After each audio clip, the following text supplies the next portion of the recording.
gente, eu tô aqui para falar com vocês, né? Voltei para falar com vocês sobre a Primeira Guerra Mundial. Agora eu vou falar sobre a participação brasileira na Primeira Guerra Mundial, tá? Pra gente entender por que que o Brasil foi entrar na Primeira Guerra, o Brasil nunca fica de fora de nada, né, gente? Por que que o Brasil foi entrar na Primeira Guerra Mundial? A gente tem que entender que a Marinha Alemã, pessoal, começou a bombardear navios brasileiros, porque essas embarcações elas estavam indo levar água e armamentos para os inimigos da Alemanha. E isso aconteceu não só com o Brasil, né? Isso aconteceu também com os Estados Unidos, né? Que teve dois navios afundados, né? O Lusitânia e Arábia. Já com o Brasil, a gente teve o navio Paraná, o navio Tijuca e o navio Macau. Esses navios eles foram bombardeados. E aí, o governo brasileiro primeiro rompeu relações diplomáticas, né? Em 1917, rompeu relações diplomáticas com o Império Alemão. Depois entrou em estado de guerra e por fim acabou por declarar guerra até meio que sem querer, né? Uma pressãozinha dos Estados Unidos ajudou aí nesse ponto. Aí o Venceslau Braz conversou com o Rui Barbosa, né? Que era tipo um dos caras mais inteligentes da época, apesar de ter adotado algumas estratégias questionáveis na economia, né? Mas assim, muito inteligente. Todo mundo fala que era notória a sapiência de Rui Barbosa, né? E aí o Rui Barbosa conversou com ele, junto com o Nilo Peçanha, que era o vice-presidente do Brasil, né? Venceslau, Rui Barbosa e Nilo Peçanha, trocaram uma ideia e resolveram declarar guerra à Alemanha. E aí, em colaboração com o governo inglês, né? Foi determinado que os brasileiros, os primeiros brasileiros a irem para a guerra foram os médicos, mandou um contingente de médicos, né, que ajudou e muito lá, mandou aviadores, se não me engano, esses aviadores nunca chegaram a voar na guerra, na Primeira Guerra Mundial, e mandou um contingente para Dakar. Olha, vocês vão mandar esse pessoal para Dakar. Chegando em Dakar, gente, o que aconteceu com os soldados brasileiros? Pegaram gripe espanhola. Gente, olha a sorte dos brasileiros. Chega em Dakar, pega gripe espanhola. Morreu um monte de militar brasileiro, um monte de soldado brasileiro acabou morrendo, certo? Aí os ingleses falaram, olha, não preciso de vocês aqui em Dakar, não. Sobe lá para Gibraltar. Foram para Gibraltar. Só que os ingleses falaram, olha, vocês tomam cuidado, porque tem uns submarinos alemães aí no meio do caminho, vocês tomam muito cuidado, viu, galera? Os brasileiros, pessoal, subiram, foram lá pro Estreito de Gibraltar. Chegando lá, viram os negócios na água, acharam que era o que? Nossa, é submarino, é torpedo, que é isso? Meteram bala, certo? Meteram bala. E aí, começou a sair aquele tanto de sangue na água. Vai, peraí, mas torpedo, submarino não sangra, né, gente? Quando passou um pouquinho, começou a boiar. Aquele tanto de toninha morta. Toninha, gente, é uma espécie de golfinho, certo? Mataram um cardume de toninhas. Isso ficou conhecido, né, satiricamente, né, como Batalha das Toninhas, né? Ou seja, meio que foi uma apagação de mico ali naquele momento. E aí, gente, eles chegaram, né, onde estava determinado para eles chegar, e quando eles chegaram, no outro dia acabou a guerra.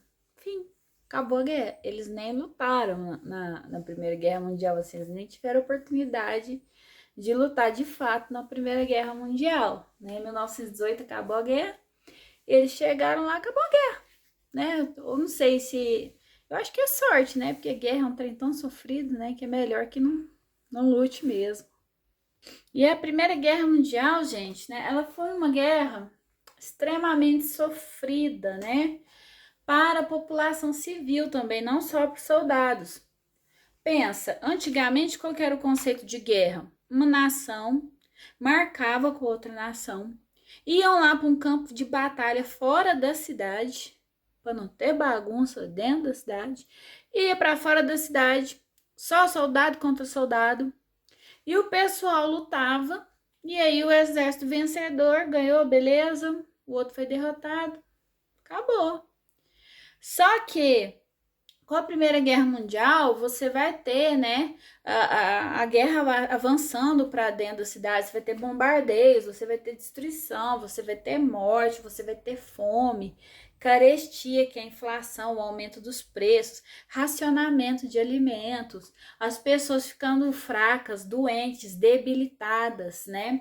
E nesse contexto, com o organismo debilitado, suscetíveis a contrair várias doenças como cólera, tifo, tuberculose.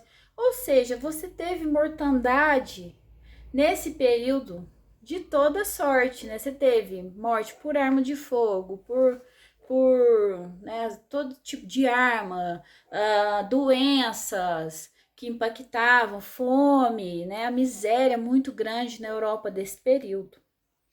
E aí, você vai ter a maioria dos países voltando as suas indústrias para a produção bélica. O que é bélico, gente? Eu já falei no vídeo anterior que é produção de armas, tá?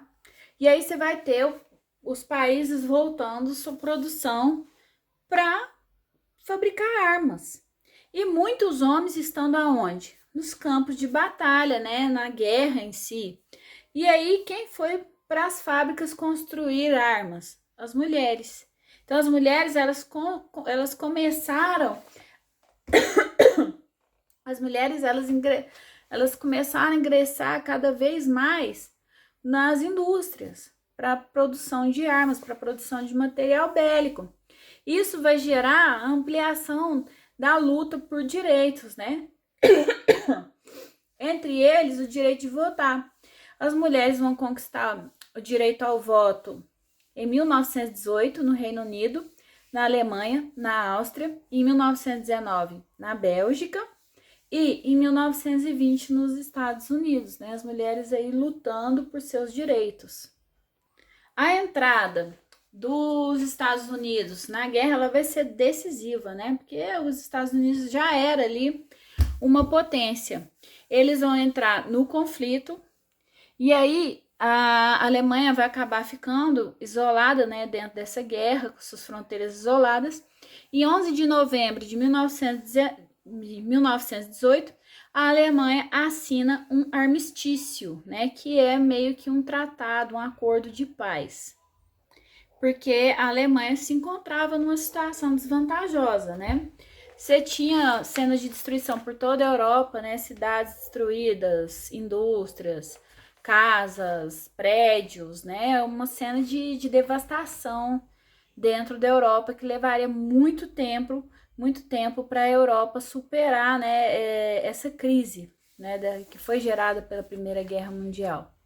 E aí, você vai ter, após o fim da Primeira Guerra, né, de 1919 a 1920, você vai ter várias conferências sendo realizadas, né, entre os países vencedores para determinar quais seriam as punições para os derrotados, certo?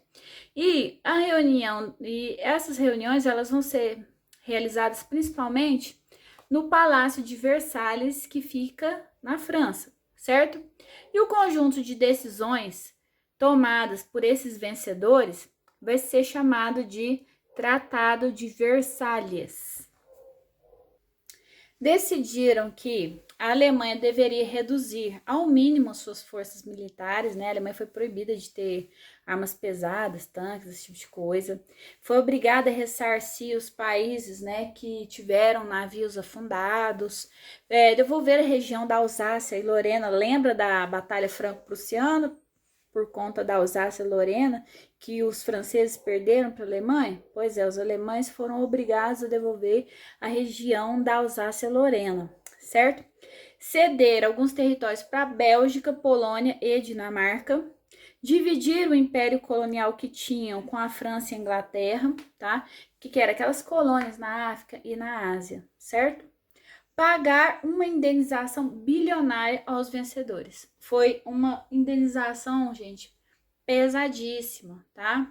Se eu não me engano, foram 33 bilhões de dólares, muito pesado para a época. E a Alemanha, ela estava numa situação política e social muito estável, né? Porque períodos de crise econômica, períodos de desgastes, geralmente gera muita estabilidade social, né? Vide que todos os momentos que você tem muita estabilidade, acaba surgindo coisas muito difíceis, né? A gente vai ver que no futuro vai surgir um carinha chamado Hitler na Alemanha, tá? Mas não é nosso objeto no momento, tá bom? No fim da guerra, os social-democratas, eles vão chegar ao poder, né? Os social-democratas. E eles vão governar num período que vai ser chamado de República de Weimar, tá? Que vai durar de 1918 até 1933. Período muito difícil na Alemanha, gente. Pensa num período difícil, tá? As pessoas passando fome. E assim, um período muito difícil para a Alemanha, tá? Carestia, dinheiro extremamente desvalorizado, né? Você tinha pessoas que tinham mala de dinheiro, só que o dinheiro ele não valia nada. O dinheiro estava tão desvalorizado, que a moeda alemã não estava valendo nada. Você podia ter, tipo, 3 malas de marco alemão, que aquilo ali não valia nada. Tão desvalorizada que estava a moeda alemã, certo? E para além disso, essas decisões que vão onerar muito a Alemanha, que vão ser muito pesadas com a Alemanha, elas vão gerar um desgaste e uma raiva muito grande por parte dos alemães. Vai gerar aquele clima de revanchismo, aquele clima de vingança, sabe? De se sentir extremamente explorado, de querer vingança mesmo depois. Tanto que falam que a semente da Segunda Guerra Mundial é o Tratado de Versalhes, né? Que poderia ter sido evitado se essas condições elas não tivessem sido tão penosas para a Alemanha, certo? Em 28 de abril de 1919, né, Woodrow Wilson, né, que era o presidente dos Estados Unidos, ele deu a ideia de criar a Liga das Nações, né? Tipo, uma entidade que pudesse, né, evitar que novos conflitos, como a Primeira Guerra Mundial, ocorressem. Só que, né, mesmo o Woodrow Wilson dando a ideia para criar a Liga das Nações, né, ela sendo criada em 28 de abril de 1919, os senadores estadunidenses, eles foram contrários à participação dos Estados Unidos, né? O Woodrow Wilson ele deu ideia, mas os Estados Unidos não puderam participar da Liga das Nações. Ou seja, a Liga das Nações, ela meio que nasceu enfraquecida já, sabe? Quem fazia parte dela, assim, de países com mais expressão política, era a França e a Inglaterra. Mas ela não tinha poder de coibir nada, certo? Porque ela já nasceu enfraquecida. E aí os Estados Unidos, eles mantiveram, né, uma política internacional isolacionista, e a Liga das Nações a gente vai ver que ela não vai ter um papel efetivo, ela não vai conseguir evitar conflitos, né? Principalmente quando eu for falar da Segunda Guerra Mundial, a gente vai ver que a Liga das Nações ela vai estar ali tendo um papel assim pouquíssimo expressivo para resolução de conflitos. Por aqui, tá? Mas aí, continua acompanhando o canal, curta, compartilha, comenta, tira dúvida. Estamos aí para ajudar vocês.